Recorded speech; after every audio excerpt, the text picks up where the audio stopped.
Welcome back. In this video, I'm going to be cleaning my makeup brushes using a pink makeup brush cleaning pad and Johnson & Johnson's baby shampoo. Hope you enjoy.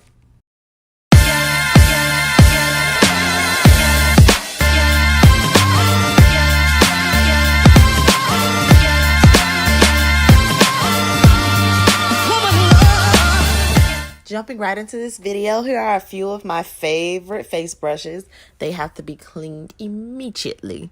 We're going to use gloves, a makeup cleaning brush pad in pink, of course, and some Johnson & Johnson baby shampoo.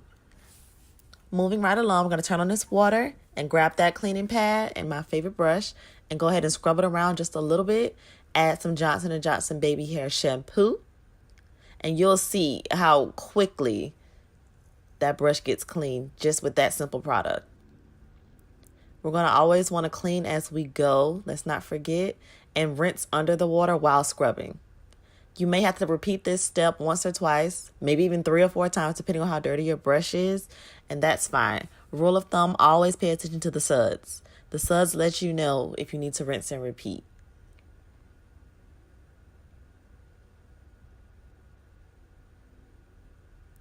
Nice.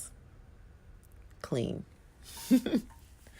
This is my microfiber cloth. As I stated before, we always want to clean as we go. Keep that rule in mind. No one wants a dirty sink.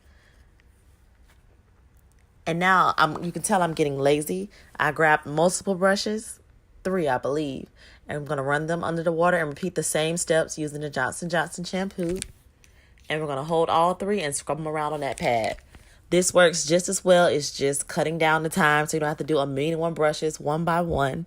Because I don't know about you, but I have 1,000,001 makeup brushes. And I don't have time to sit here and scrub them all individually. So if you can, I advise you to try this step. And as you can see, they all still get equally cleaned. They are all touching the pad. And those suds are clear. All right?